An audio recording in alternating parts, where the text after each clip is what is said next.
Under Taliban rule, a humanitarian crisis is growing inside of Afghanistan. The UN reports 97% of households could be living below the poverty line by the middle of next year.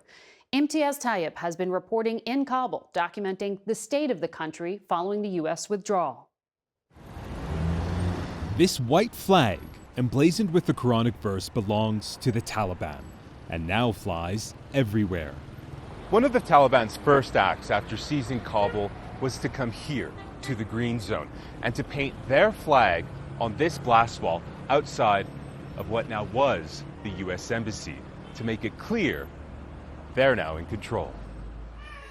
But so much across Afghanistan is already spiraling out of control. The United Nations is warning at least 1 million children will die from malnutrition without urgent humanitarian assistance. Like 6-month-old Sophia. Please help us.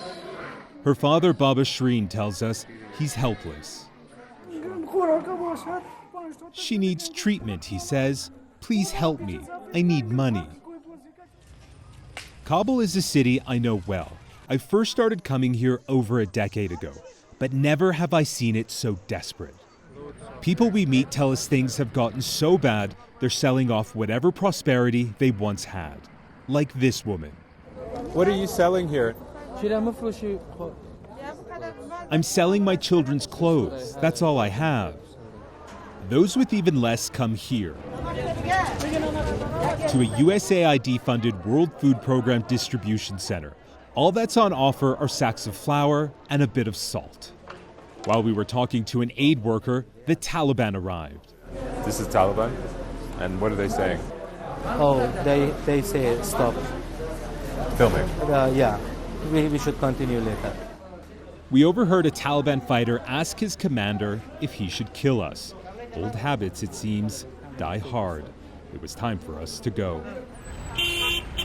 Now that the Taliban are firmly back in power, it's up to the battle-hardened militants to govern and protect the lives of over 30 million people.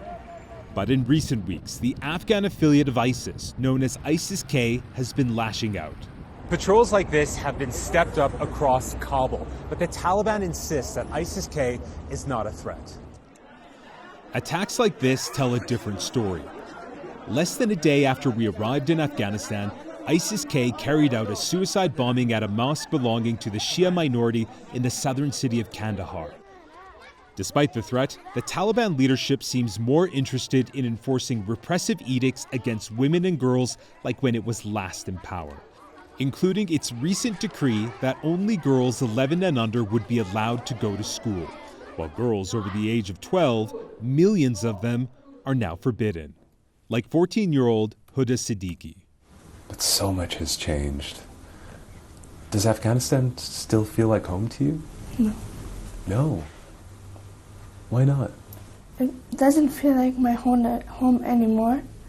Zabihullah Mujahid is the Taliban's chief spokesman. When can they go back to school? Is it a matter of weeks, months, years? He says, we are trying to do this, but we can't tell you how long it will take. The Taliban really don't like women at all.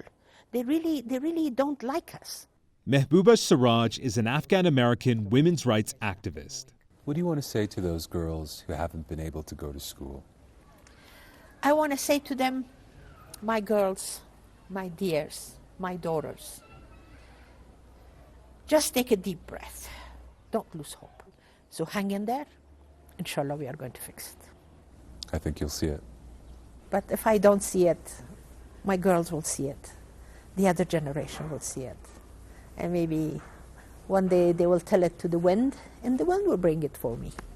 Afghan women and girls, defiant and determined despite the odds. For CBS News, I'm Imtiaz Tyab in Kabul, Afghanistan.